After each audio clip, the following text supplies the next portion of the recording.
Hi friends, இன்னைக்கு நம்ம லாகில் பார்க்க போகிறது என்னன்னு சொல்லி பார்த்தீங்கன்னா, ஒரு நேச்சரான ஏரியா. இந்த ஏரியா எங்கே லொக்கேட்டட் ஆயிருக்கு அப்படின்னு சொல்லி பார்த்தீங்கன்னா, நம்ம ஸ்ரீவில்லிபுத்தூர் நியர்பையில் திருவண்ணாமலை இருக்குல்ல, அந்த திருவண்ணாமலையிலேருந்து ஒரு 2 கிலோமீட்டர் தான். இந்த ஏரியாவோட நேம் என்னன்னு சொல்லி பார்த்தீங்கன்னா, பந்தப்பாறை. பந்தப்பாறை அப்படின்றது ஃபுல் அண்ட் ஃபுல் ஒரு நேச்சரான ஏரியா, ஹில்ஸ் ஏரியா.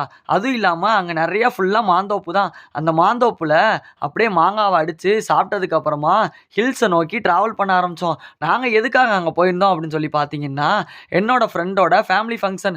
அப்படியே அந்த ஃபேமிலி ஃபங்க்ஷன்லேருந்து கொஞ்சம் அப்படியே நம்ம அந்த இடத்த சுற்றி பார்ப்போம் அப்படின்னு சொல்லி நம்ம போயிருந்தது தான் அந்த பந்தப்பாறை மலை.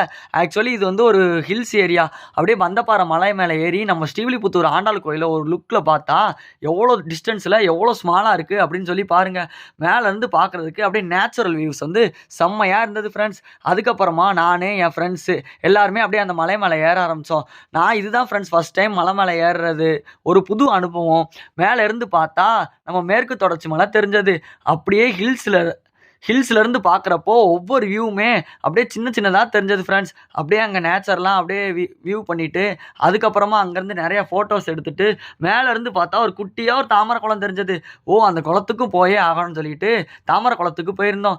தண்ணியே இல்லை ஃப்ரெண்ட்ஸ். அங்கே தாமரையை நான் ஃபஸ்ட்டு பறித்தது. நம்ம கையாலே தாமரையை பறிக்கிறது ஒரு என்ஜாய்ஃபுல்லான ஒரு மூமெண்ட்ஸாக இருந்தது. அதுக்கப்புறமா அங்கே சில ஃபோட்டோஸ் எடுத்துகிட்டு நாங்கள் அப்படியே கிளம்பிட்டோம். நீங்களும் பிடிச்சிருந்தா போங்க, லைக் பண்ணுங்கள், கமெண்ட் பண்ணுங்கள்.